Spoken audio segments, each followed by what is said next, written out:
Kicking off hour 2 of the program with Congressman Michael Guest. He represents the Mississippi's 3rd Congressional District. Congressman, good to see you, sir. Gerard, great to be back with you again. Haven't seen you since the RNC. What a great time we had up there. I enjoyed it. It was good to get to spend some time with our Mississippi delegation and then get to hear the optimistic message that the Republican Party has to offer. And so I thought it was a great event, my first ever, but both myself and my wife Haley thoroughly enjoyed it. And again, it was good to get to spend time with you and some of our Mississippi delegation who was up there to show our support for the president. Same here. And we ended up, well, the first day we thought that the seats we had been assigned were so-so, but then that night when Mr. Trump showed up, we had the best seat in the House. That's right. Yeah, I mean we almost could have reached back and touched him back there. So every time that he was going to his seat, he walked right past us. So we got a chance to see him. And again, I thought it was well put on. I didn't have anything to contrast it to, so it's not like I've been to 4 or 5 of these Republican conventions before. But I really enjoyed it, and I thought it was spot on the message. And I thought that Republicans really had some excitement coming out of convention. Agree. I particularly enjoyed the everyday Americans featured every night, and I got to tell you, I was big time moved when the mothers, the parents of 2 individuals, youngsters who lost their lives to fentanyl. Yes. Tragically. And then the next night we had the Gold Star parents. That's right, yeah. Some of the families who lost their loved ones at Abbey Gate there, yes. Yes. I mean, that was powerful. It was. And poignant. And I thought, without saying anything negative about, at that point, we thought President Biden would be the nominee. You didn't have to. All you had to do was bring these people out to share these stories, because it's the policies the actions and the decisions made that resulted in this unnecessary loss of life. Yeah, those are the consequences of the decisions made by this administration. When you have an open border policy and when you're allowing huge amounts of illegal drugs to flow into the country, when you're allowing illegal aliens to come in unchecked, the withdrawal policy that we saw in Afghanistan and the way the administration carried that out.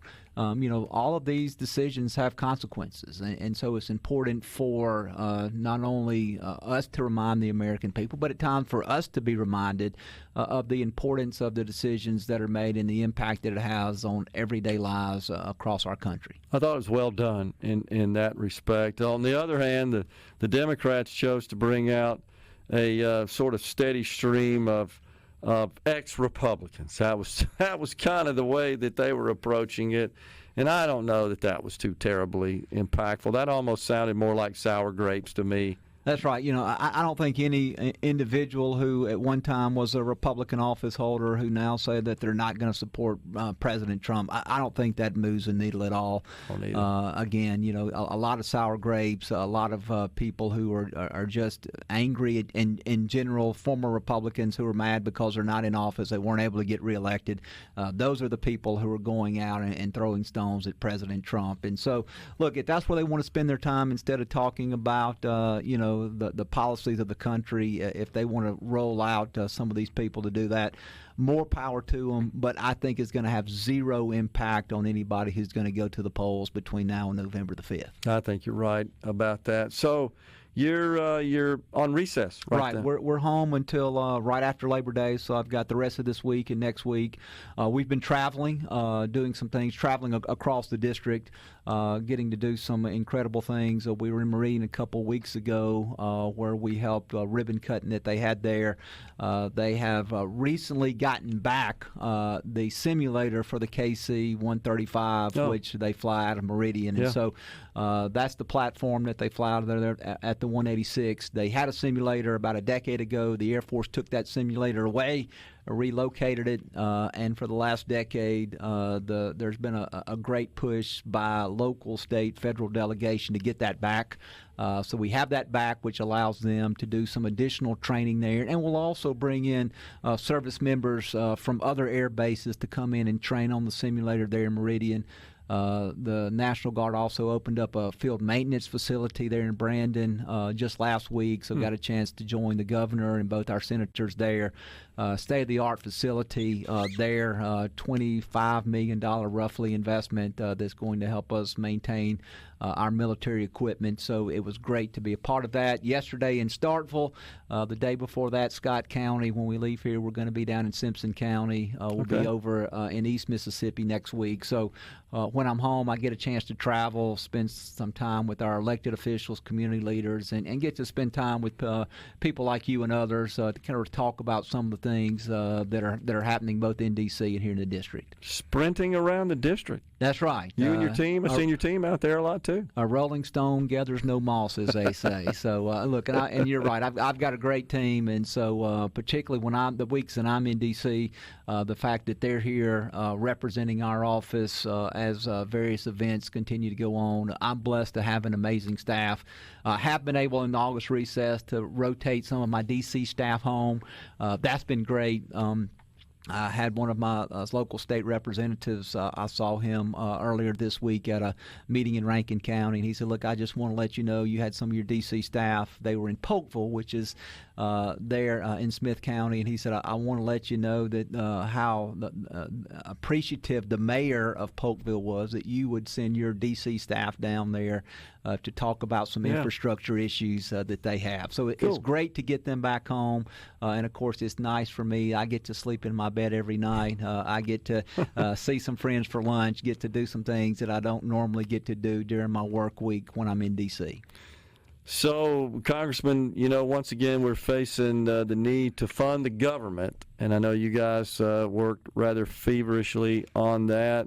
We've got 10 of the 11 bills out of committee. Is that right? Where we stand? And on the House side, we got all 12 out. All 12 out. Okay. The Senate has 11 of 12. We were able to pass all 12 of ours out of committee, and we've actually passed 5 of the 12 off the House floor. We fund roughly 70% of the government spending with those 5 bills.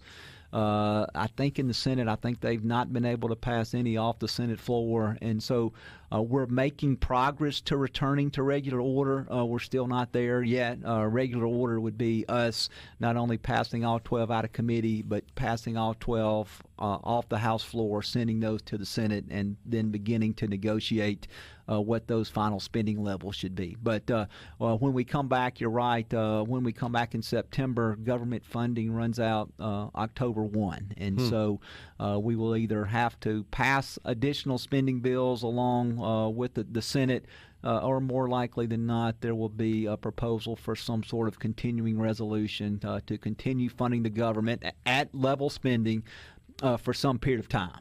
And I think the two questions that kind of arise right now are, what is the time frame for that? Are we looking at just funding the government into the lame duck session, which would be after the November election but before the end of the year? Or would we want to push those spending bills out till sometime in early 2025? And then do we attach legislation such as legislation which we passed out of the House on a bipartisan basis that would require some sort of proof of citizenship when individuals are registered to vote? There's been a lot of talk of making sure that we as Congress are protecting the integrity of the election, making sure that with the flood of 12 million plus illegal immigrants that we've seen under the Biden-Harris administration, that those people are not voting. We want to make sure that we're securing our elections, and so that might be something that leadership would look at doing, is having a CR but attaching something like the legislation we've passed out of the House. It's mind-boggling that we can't garner Democrat support just for simple proof of citizenship to vote. No, that's exactly right. I was reading that to get in the DNC that you had to show a photo ID to be able to get in and attend their national convention, but they don't want individuals to ever have to show any sort of ID or proof of citizenship. And this is not voter ID where we would require voters to show that ID every time that they went to the polls. This would just be at time of registration. You would have to provide proof of citizenship. And very simple, a one-time thing. It is not overly burdensome on any individuals, but we see continued pushback from the administration. Again, we passed it out of the House, but Joe Biden said if it made it to his desk, he would veto the legislation. I don't get it. I really don't. We got a break right here, but if you can hang around, we keep talking. Would love to. Yes, sir. We got Congressman Michael Guest in the Element Well studio. We're stepping aside for a break. We'll be right from Fort Payne, Alabama. We're back with you in the Element Wealth studio. We've got Congressman Michael Guest joining us today. So back at it, back to Washington next week. Week after next. So week after next. Okay. Yeah. Okay. So we're off next week. So I think it's the 7th, maybe 8th, somewhere around in there. The first Monday. So a week from Monday, I'll be back up there. Again, focusing on appropriations process, possible continuing resolution, and also we may have a push on the Farm Bill to pass the Farm Bill at least out of the House. G.T. Thompson, the chairman of the Ag Committee, he was really working that hard as we began to leave for our August recess. Would really like to go ahead and at least get the House version passed, and so we can begin negotiating with the Senate. We're on a temporary extension of the Farm Bill. The Farm Bill extension expires at the end of the year, so we'd like to pass a full Farm Bill instead of having to look at another short-term extension. So, Congressman, with all the members, of course, running for, well, not all are running for re-election, but all the members of the House and a third of the Senate. Okay, yeah. So you got that going on, plus you got a presidential election. Does that sort of impact the activity from a legislative perspective as we approach the election here in a couple of months? It will. And, of course, October will be home because it is an election year. So all the members are back home in October to be able to campaign and spend time in the district. And so really we'll only have the month of September. Again, I think that the Farm Bill and the appropriations process will be the two main focuses of our legislative push between now and then. And then as we get through the election, of course, we'll have a much better idea of what Congress will look like in 2025. I'm very optimistic that Republicans will take control of the Senate. I think that if you look at the map, it is very favorable for Republicans to not only hold all the Republican seats that are up this cycle, but I think West Virginia and Montana, I see those are being very likely pickups for Republicans. And then there's also several other states that are in play, Ohio being one. I mean, I even saw some recent polling in Maryland where Hogan is continuing to poll well. And so that is a solid blue state. But even if that state ultimately does not flip Republican, we're making them spend time and energy and money to defend Maryland this election cycle. I think the House a little too early to call right now. After redistricting, there are very few what I would call swing seats anymore. Most seats are pretty solidly drawn, either red or blue. We did have some recent redistricting both in New York and North Carolina because of some court challenges, and then we saw that Republicans will actually lose 2 seats, one in Louisiana, a seat that Garrett Graves holds now that is drawn to be a new majority-minority district, and a seat in South Alabama that Jerry Carl held, which was also redrawn to create a second majority-minority district in Alabama. And so we know that there's going to be some seats that we held last Congress that we're not going to hold this Congress. But I think a lot of it's going to come down, Gerard, to voter enthusiasm, voter turnout. If Republicans really will turn out in great numbers for President Trump, which I hope that they will, then we have a good chance to hold the majority and possibly even expand that majority. But I think we've got to get a little closer to November the 5th to really be able to get, in my opinion, some good information where I would feel comfortable calling the House races one way or the other. Looking at the map and the races, it sort of occurred to me that the Senate control could come down to Montana. That's right. Which is surreal. I don't know that that's ever happened. It's the state, we looked it up the other day, has a population of 1.2 million. That's right. But it is a red state in which we have a blue senator. Tester represents the state of Montana.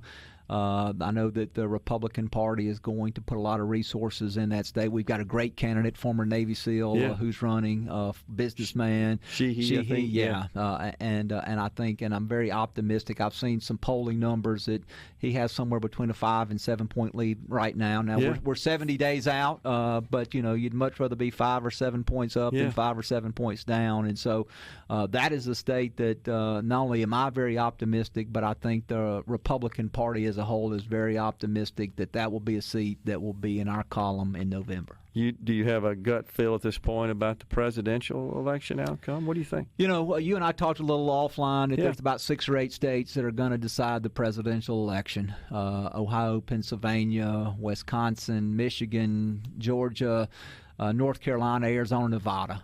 And I think within those states, there's a small group that the president really needs to tailor his message to. The true independents that are out there, and they're become fewer and fewer.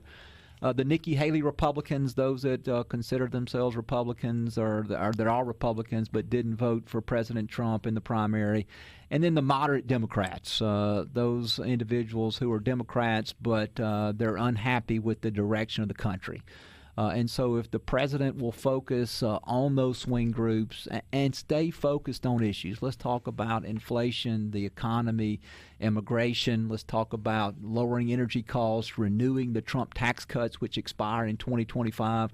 Those are winning issues for Republicans. And if we will stay focused on those issues between now and then, and remind people of who Kamala Harris is, the most liberal United States senator. She was voted when she was in the Senate.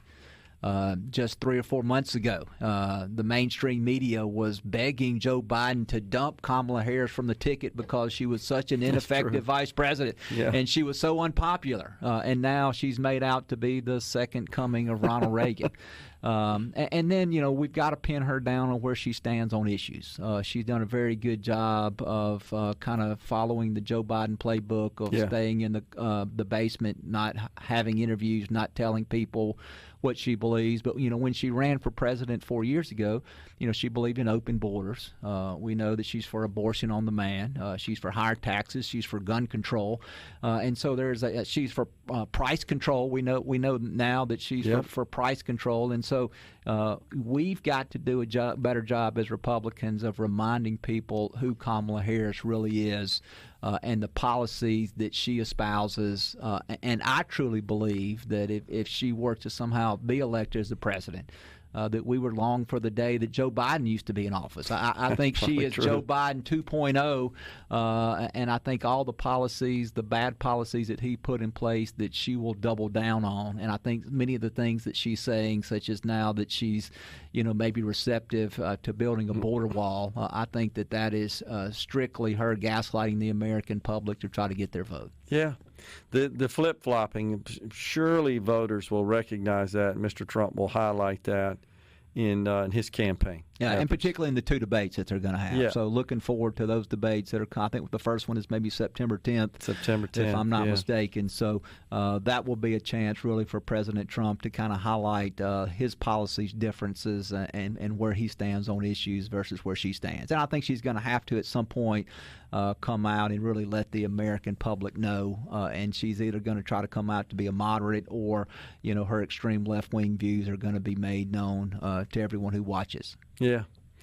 So what about since we've had the presidential race going on here with Kamala Harris as the nominee, have you been in Washington? Have you guys been in session since that announcement, or have you been out since then? So we were in session roughly a week, 2 weeks maybe. Time kind of is a little hazy right now. But as it was finally announced that Joe Biden was going to pull out and as Kamala Harris was securing the nomination, we were in D.C. Just curious, what's the talk, if there is any, among the Democrats, for example? Well, I mean, the Democrats were ecstatic because they saw Joe Biden as being a huge drain on the ticket based on his unpopularity, his age, the terrible debate that he had. There was a lot of doom and gloom that not only was he going to lose the election, but that we were going to see huge Republican gains in the House and the Senate. And so they immediately went into crisis mode. And really, the elected Democrats are who forced Joe Biden out of the race. He didn't want to get out. I think we all know that. He was forced out by his own party. And so when they learned that they were not going to have to campaign with Joe Biden being on the top of the ticket, the Democrats were ecstatic about that.